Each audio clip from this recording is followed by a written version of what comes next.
Hey, what do you say? It's your old pal Cadillac Joe D. This is Joe D Raw.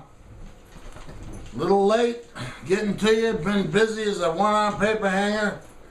Today is, I don't even know what the date is, but it's Friday evening. About 10 minutes old. Looks like 20 past 10. Been a busy week. Been a tragic week in some cases. I've been busy at one-on paper hanger doing video work at local dealers for Speedway shelters. Just looking under the table, big old mess where the dogs chewed something. Gee, I'm telling you, it never ends around here. 4 dogs, all this stuff. But anyway, tonight we were helping my old pal Brad Wilson. He's moving to a new place a couple of miles down the street. And, you know, my kids are pretty good kids. Ashley was with me. I said, I'm going to help Brad. What do you say? She goes, let's go. And we helped him move for like 3.5 hours. A few truckloads of stuff in my pickup truck, and she was right there. You know, this 12-year-old kid. Pretty proud of her. You know, no whining. She just got to it. She's on the iPhone. On the iPhone a little bit and stuff like that, but she was on it. Pretty good. She's going to help us tomorrow a little bit, too. We'll be back at it. I'll be back at it by 8 o'clock or so. I think Brad's coming back with the truck by 9, but, you know, little lesson, kids. And people in general, you know, you got to get somebody you like. Somebody helps you out, somebody you respect. You know, don't wait for him to ask. This guy wouldn't ask me to help him in a million years. He's just that kind of guy. He don't want to put anybody out. I've asked him to help me a zillion times around here. I'm here alone. You know, with the dogs, I got to travel or this or that. I mean, Christ, it never ends around here. You can always count on Brad. I said, you need help? Nah, don't worry about it. You know, don't put yourself out. Bullshit, hey. We're going to come and help you. I hate moving. A lot of stuff I hate doing. A lot of stuff I love to do. But that ain't one of them. But you know what? I know how it is. If you get some help, it makes it a lot easier. Even if that helper isn't killing themselves, you know, you make your vehicle available. You bring helpers with you. You haul some boxes. You're there for moral support. You know, it's getting done. You know, anything that's a chore like that is cool because you get it done. You get some helpers. So kids, you know, anybody, if you have a pal, don't wait for them to ask. Just get off your ass and go do it. It's a beautiful thing. Now, how about this little kid down in Springfield, Missouri? This son of a bitch. We got a Amber Alert Tuesday night. Comes over my phone. My kids hear this and it freaks them out. It says down in Springfield, Missouri, and it says gold Ford Ranger. Here's the plate number and all this. I said, man, somebody grabbed a little kid. Well, sure enough, this 10-year-old girl. Hey, you know what? Can't complain about the cops. They were on it. They grabbed the guy that night. The kid was already dead. Put a bullet in her head and stuffed her in a trash bag. She was in his basement a few hours later, dead. That's how fast it can happen, people. You know? You gotta train your kids.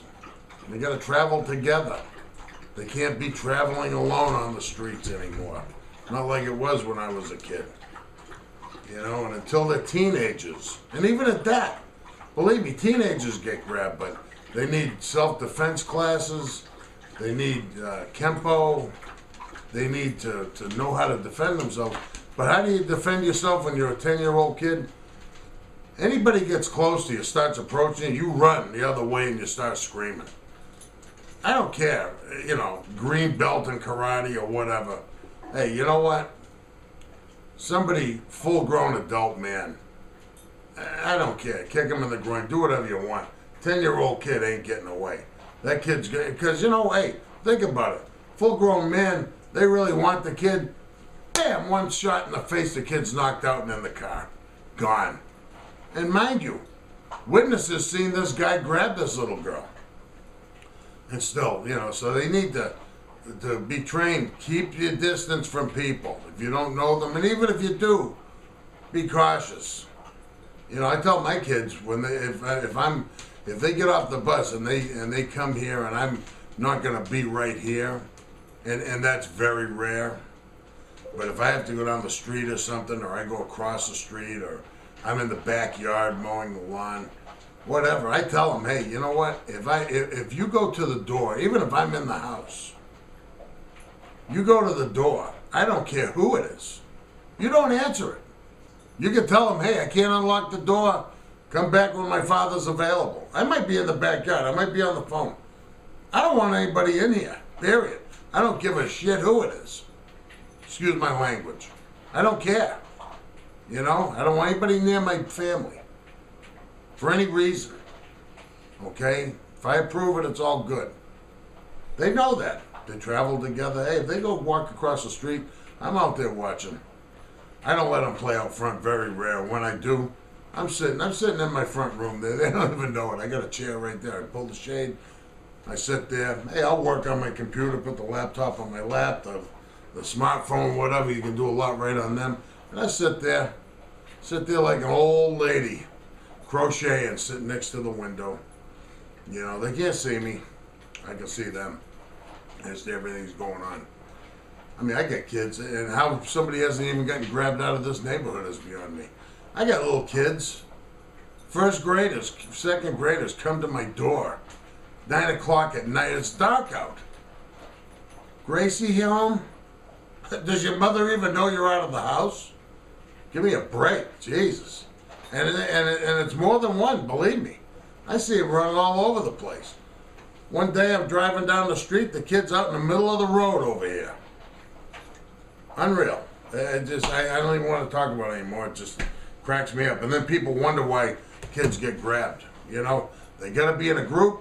They got to know enough to scream. They got to know enough to run. Don't worry about this hand-to-hand combat. It's all good to know, but it's going to be useless against an adult. Okay? Plain and simple. It is. If they do grab you, then you should know what to do.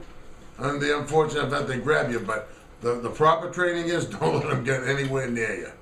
Simple as that. So that's the moral of the story. So here's 2 morals. Number 1, if your pal needs help, get off your ass and go help him. Don't wait for him to ask. Number 2, keep an eye on your kids. Pretty simple stuff. This is your old pal Cadillac Joe D. There's the words of wisdom for tonight. It's Friday night. It is February 21st. Friday. It is 10:26, and I am getting back to work because I got to go help Brad tomorrow. Move a bunch more stuff. Cadillac Joe D signing out. Always glad to see you. Spay and neuter the pets. Don't be cruel, baby. Thank you very much.